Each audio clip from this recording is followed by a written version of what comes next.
Mahatolotra antsika rehetra indray tompoko lahy sy tompoko vavy ny arahaba mipapily arintsoa tafaraka indray isika ato anatin'ny kids time. Kids time izay fandaharana ahafantarantsika ny mahakasika ny zanantsika. Ny tena tanjona ao anatin'izany dia hoe ahoana ny hananantsika zanaka tsara taiza, voakolokolo ary mba ho tafita rehefa rahatray lehibe izy. Zaraintsika efatra mazava tsara ny fandaharana. Any amin'ny tapany farantsika dia hiaraka hitsikitsiky miaraka amin'ireo fihetsika mahatsikaiky izay ataon'ny zanantsika tany an-tokantrano tany. Any amin'ny tapany fahatelo kosa isika dia hiaraka hampiasa saina kely, eo ihany koa ny hirahira hiarakantsika hatrany amin'ireo zanantsika ireo. Fa any amin'ny tapany faharoa dia hifampizaratra ekefa isika miaraka amina mpanabe. Aty amin'ny tapany voalohany ary isika izao dia hiaraka isika fantatra ny tokony ho atao mahakasika ny aretin'ny zanantsika, indrindra fa ny fivalanana izay mpahazo ny zanantsika amin'izao fotoana izao. Andeha ary isika hiaraka amin'ny profesera avy hatrany. Ndao ary. Matetika loatra tokoa ny fivalanana aty amintsika, nefa dia zavatra farany izay mora sorohana ary aretina izay mbola mahafaty aty amin'ny tany ohatran'ny antsika aty an-dalam-pandrosoana nefany tena tsy tokony hahafaty. Ny fivalanana angamba zavaina kely hoe inona izany hoe aretim-pivalanana. Ny aretim-pivalanana izany dia zazakely izay mivalan-drano, mikaka rano, izay no tiana tenenina, na lasa malemy be na lasa rano ny fivalanana ary matetika be. Tsy ho asiana isa hoe rehefa tonga firy isan'andro na rehefa firy litatra isan'andro akory, fa azontsika tsaina amin'izany zany hoe tsy ohatran'ny paozin'ilay zazakely mikaka isan'andro fa lasa rano ary lasa matetika. Izay zany ilay izy. Efa fantatry ny reny izay zavatra izay. Fa ny zavatra tena mbola tsy ampy dia hoe inona ny atao mba tsy hahafaty ilay fivalanana. Ny tokony atao dia tsotra dia tsotra. Mena rano ilay zaza. Io rano tiana tenenina io dia ny SRO. SRO, soluté de réhydratation orale, izay misy eny amin'ny toeram-pitsaboana rehetra, izay misy eny amin'ny pharmacie rehetra, izay misy eny amin'ireny dépôt de médicament rehetrarehetra ireny, amin'ny toerana fivarotam-panafody izany. Dia tsotra be mihitsy ilay izy satria ny zavatra hitantsika eny dia ny SRO anaty sachet anankiray, vovoka ilay izy dia tapohana rano madio 2 litatra eo amboniny dia ampisotroana an'ilay zaza tsikelikely. Izay fotsiny dia ampy ahatonga an'ilay zaza tsy ho faty satria ny mahafaty ao anatiny dia ny fahaverezan-drano be loatra. Tsy ilay mikroba loatra, misy mikroba tafiditra ao anatin'ny tsina eo mahatonga zazakely mivalana. Fa tsy dia ilay mikroba tafiditra ao no tena zava-doza, fa ny asa ataon'ilay mikroba, ny vokatry ny asan'ilay mikroba dia manary rano be ny vatantenan'ny olombelona. Dia ny zazakely nefany dia mbola ny vatan'ny zazakely io rano mibetsaka ao anatiny ao, fa tsy dia izay mivaingana hitantsika maso akory. Fa raha afaka nisarahana hoe ndao lanjaina dia rano be dia be ao fa tsy ilay mivaingana. Dia noho izany rehefa very ny rano dia be mihitsy izay zavatra hoe ilain'ny vatantenan'olombelona very miaraka amin'izay. Dia ny tsara fantatry ny reny izany rehefa mivalana ny zazakely dia mihazakazaka mandeha mitady SRO any amin'ny fivarotam-panafody, tena izy, pharmacie ny resahana eto fa tsy any amin'ilay toerana mpivarom-panafody tsy ara-dalàna akory, sao dia sanatria efa lany daty koa ny zavatra ampiasaina any ka vao mainka mamparary ny zaza. Dia manamboatra SRO dia mampisotro azy an'iny rano iny aloha tsikelikely, dia avy eo manantona toeram-pitsaboana amin'izay. Ny fisorohana tsotra ihany koa dia fantatsika tsara fa vokatry ny loto ny fivalanana. Dia izay loto izay dia izay loto fantatsika rehetra, ny tanana ny voalohany indrindra, satria ny tanana iny sady mikarakara sakafo no mampandro zazakely, no mamahana ny zazakely, mandeha manasa ny lambany sy ny sisa mikarakara azy, manome fanafody azy koa. Dia noho izany ny tanana mila madio voalohany indrindra. Ny atao hoe madio dia misasa amin'ny rano sy savony, fa tsy hoe mitobasana rano akory, misasa rano sy savony. Dia mila manasa tanana izany matetika be rehefa handray zaza, hikarakara zaza, rehefa avy mikarakara an'ilay zaza, ohatra hoe avy nisoloina ny taty satria avy nikaka izy na avy nipipi izy, dia manasa tanana indray ao aorianan'izay, manasa tanana rehefa hikarakara sakafo, manasa tanana rehefa hisakafo, manasa tanana rehefa avy any an-kabone, manasa tanana rehefa avy nikirakira fitaovana avy nangady tany dia andeha hiditra ao an-trano amin'izay. Manasa tanana rehefa avy nitondra tômôbila nikitika volant sy ny sisa sy ny sisa. Tsy leo mihitsy tsika zany manasa tanana amin'ny savony mandritra ny andro. Atsika amin'izany fa zava-dehibe tokoa ny fanasana tanana. Ankoatr'izay eo ihany koa ny fanantonana ireny topa-pahasalamana ireny. Ajanontsika hatrany amin'iny fa izao isika dia hiditra ao anatin'ilay hoe fifampizarana traikefa iarahantsika amina mpanabe anankiray hatrany izany. Tamin'ny heriny isika raha nanaraka sy namantatra ireo tranga izay tokony hitantsika amin'ny zanantsika raha vao hiditra hianatra izy. Ho an'ny anio kosa dia hiaraka mantatra isika hoe ahoana kosa indray raha ny fomba atao sy ahafantarantsika ny zaza mahay mandray. Ty fianarana ny ankizy takiana amin'ny ray aman-dreny dia izao mba sady beazina izy ao an-trano avy hatrany. Atoro azy ny mety sy ny tsy mety, ny tokony atao sy ny tsy tokony atao, ary tsy omena azy daholo izay tadiaviny fa izay mety no omena azy. Ny anankiray faharoa indray ho an'ny mpanabe, mila fitiavana amin'ny mpanabe. Mila fitiavana an'ilay ankizy, fa raha vao tsy manam-pitiavana eo amin'ny fampianarana fanabeazana dia tsy ho tafita amin'ny ankizy mihitsy ny fampianarana. Ny antony dia izao, matahotra ilay mpampianatra ny ankizy dia tsy mety hianatra. Fa raha manam-pitiavana ny mpampianatra dia tian'ny ankizy dia sady mazoto izy mandeha hianatra. Ary indraindray tsy androny mihitsy izay andehanana hianatra. Izay ny tena takiana amin'ny mpianatra sy ny mpanabe. Izay koa ny takiana amin'ny ray aman-dreny, atao am-pitiavana ny andefasana azy, ary rehefa tiany ny andeha hianatra ny zanako, mihazakazaka izy mandeha. Ary ny mpampianatra ihany koa vao tonga ny ampianarana ny ankizy, tonga dia misisika eny amin'ny mpampianatra. Dia raisy ny mpampianatra am-pitiavana izy. Izay ny teny ilaina eo amin'ny mpampianatra. Manana fitiavana no anankiray. Ary ny anankiray faharoa, mahay manampitampy mpianatra, fa tsy dia hoe mikapoka ihany. Ny ankizy mantsy raha vao tenenina mahery dia mila tenenina malefaka, farany misy fitiavana koa amin'ny ankizy. Ary rehefa tian'ny ankizy ny mpampianatra tian'ny ankizy, mazoto mianatra. Ho fanampin'izay dia izao, ny ankizy zany amin'ny maha-ankizy azy dia tia maka tahaka izy. Ny alainy tahaka dia ny mpampianatra. Ka raha tia mianatra izy, averiny amin'ny antsipiriany ny ataon'ny mpampianatra any ampianarana, na ny teny atao, na ny fomba fitenenana, na ny fampianarana ataony. Dia tsy magaga raha ohatra ka hoe hain'ny ankizy ilay fianarana sy tian'ilay mpampianatra mampita, dia hainy mandray ilay ataon'ny mpampianatra. Amin'izay fotoan'izay ilay ankizy mahay, ny mpampianatra na hay nampita. Ilay fahaiza mampita zany tena tadiavina amin'ny mpampianatra, azon'ny ankizy mianatra ilay ataon'ny mpampianatra, dia averiny rehefa tonga ny an-trano.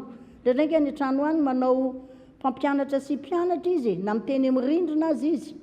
Sao no nataon'ny mpampianatra dia iny no averiny. Izay ny hamantarana hoe ilay mpampianatra nahay nampita amin'ny mpianatra, ilay mpianatra nahay nandray. Dia tafitaka, rehefa tafita ny hafatra dia misy vokatra izay ilay fanabeazana natao tamin'ny zanatsika. Antenaina fa nahazo ny anjarany avokoa isika ray aman-dreny tany an-tokantrano tany tamin'ny alalan'ny torohevitra ny oentin'ny mpitsabo teo ihany koa ny fifampizarana traikefa ny oentin'ny mpanabe. Izao kosa ara dia fotoanantsika ankizy indray izao, andao daholo hainga anary isika raha ankizy hiaraka ilalao dia hira ihany koa haingakainga anary.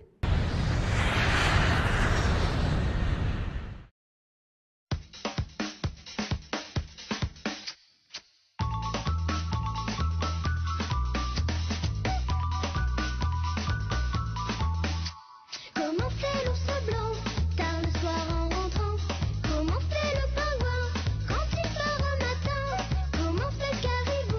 quand il a plus un sou? Il va vivre sa vie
sur sa banquise.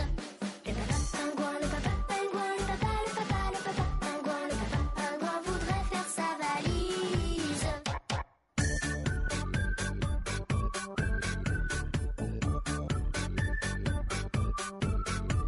On le sent nerveux, un peu malheureux, pas très bien dans ses plumes. Pour se calmer les nerfs, il plonge dans la mer. Il envie l'oiseau qui s'envole là-haut du côté de la lune. Lui qui a des pieds de plomb, ça le rend grognon. Le papa pingouin, le papa pingouin, le papa pingouin, le papa pingouin s'ennuie sur sa banquise.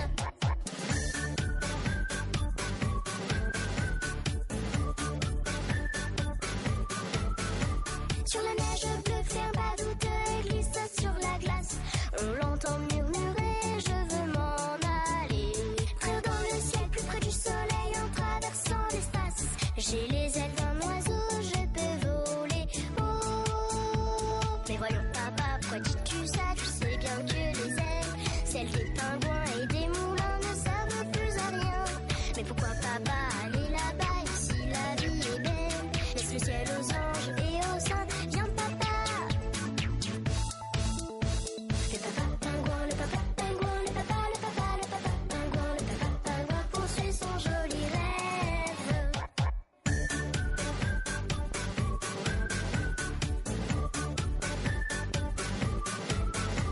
Voilà qu'il se prend pour un goéland, il fait de longs voyages. Il descend vers le sud jusqu'en Angleterre.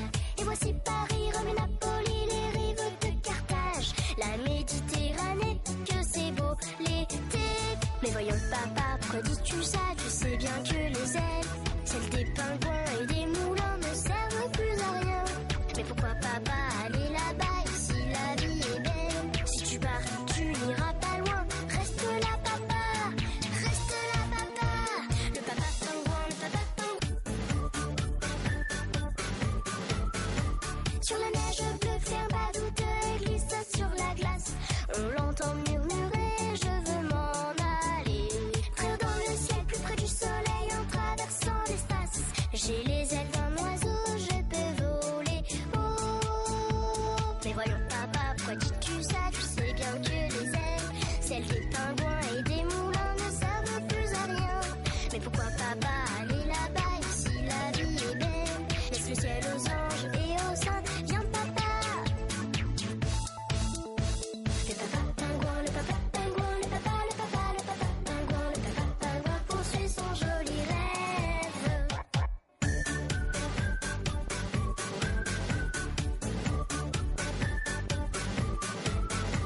Voilà qu'il se prend pour un goéland, il fait de longs voyages. Il descend vers le sud jusqu'en Angleterre. Et voici Paris, Rome et Napoli, les rives de Carthage. La Méditerranée, que c'est beau l'été. Mais voyons papa, pourquoi dis-tu ça? Tu sais bien que les ailes, celles des pingouins et des moulins, ne servent plus à rien. Mais pourquoi papa aller là-bas, ici la vie est belle? Si tu pars, tu n'iras pas loin. Reste là papa, reste là papa. Le papa pingouin, le papa pingouin, le papa pingouin, le papa pingouin revient de ses chimères. Le papa pingouin, le papa pingouin, le papa pingouin, le papa pingouin redescend sur la terre. Le papa pingouin, le papa pingouin, le papa pingouin adore sa bêtise. Le papa pingouin, le papa pingouin, le papa pingouin va brûler sa valise.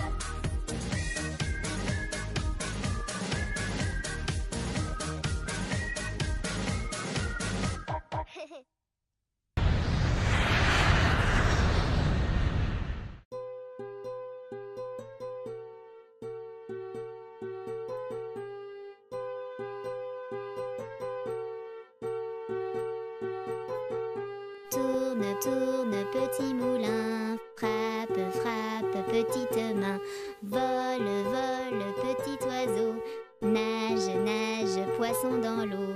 Petit moulin a bien tourné, petites mains ont bien frappé. Petit oiseau a bien volé, poisson dans l'eau a bien nagé.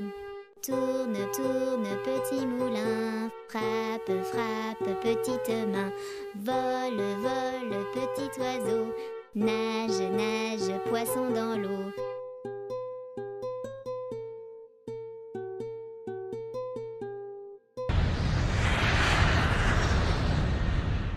Tonga sady amin'ny tapany farany ary isika anarahantsika ireo tsikitsiky niarahana tamin'ireo ankizy tany tokantrano tany ndao ary. Mon petit oiseau a pu s'envoler. Mon petit oiseau a pu s'envoler. A pris ça à la volette, a pris ça à la volette, a pris ça voler. Il est allé se mettre sur les oranges. Il est allé se mettre sur les oranges. Sur les noix, à la volette, sur les noix, à la volette, sur les oranges. T'appelles-tu? Je m'appelle Hélène. Quel âge as-tu? J'ai 3 ans. Où habites-tu? J'habite en Beausac. Comment ça va? Ça va bien, merci. Comment il fait? Il fait beau. Que demais? Il fait beau. T'es bravo, mince faisant? Deux. A auto ver nirandri ve? Inona nirandri? Le ahoana moa?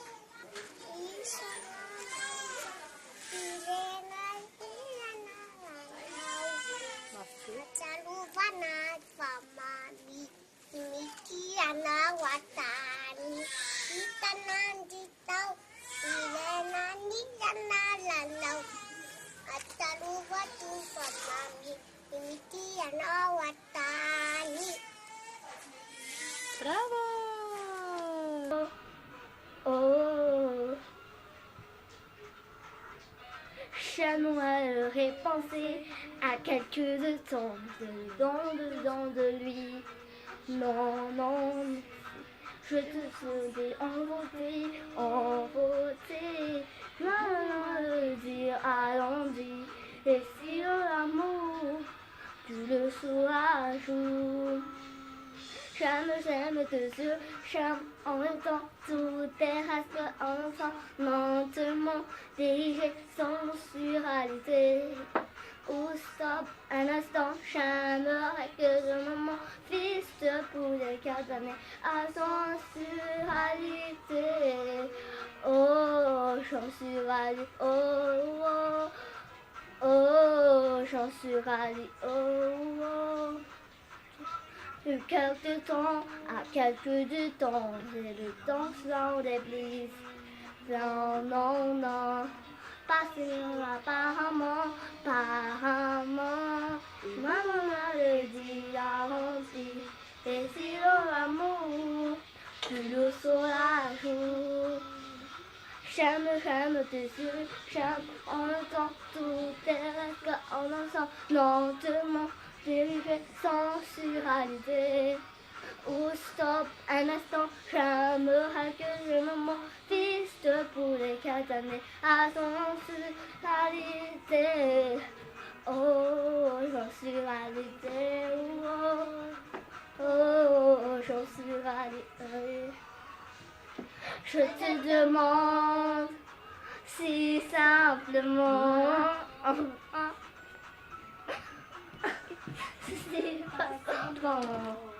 Je t'aimerai encore et encore.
Moa misy fotoanany avokoa ny zavatra rehetra, tapitra ny fandaharantsika ho an'ny androany, angatrana isika rehetra niaraka teto hatramin'ny farany, tsy adino ihany koa ny mankasitraka ny ekipantsika miaraka amin'ny groupe immédiat, dia tsara ihany koa aloha ny manentana antsika rehetra alohan'ny tena hisarahana, fa raha ohatra ka misy etaetanao na fandrinao hiditra ao anatin'ny vahiny hifampizara-traikefa na mpanabe ianao na efa nahita traikefa tamin'izany fomba fitezana izany na ray aman-dreny ihany koa dia afaka manantona ny Kids Time. Fa ankoatr'izay ihany koa raha misy fihetsiky ny zanakitsika na ihany koa hirahira ataon'ny zanantsika mahajikaiky any tokantrano any dia aza misalasala mihitsy makasary azy ireny dia alefa aty amin'ny Kids Time fa hiarahantsika mifaly eto amin'ny fandaharana izany.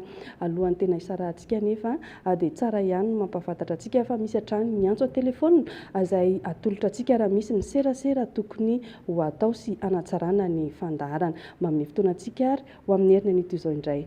Veloma daholo.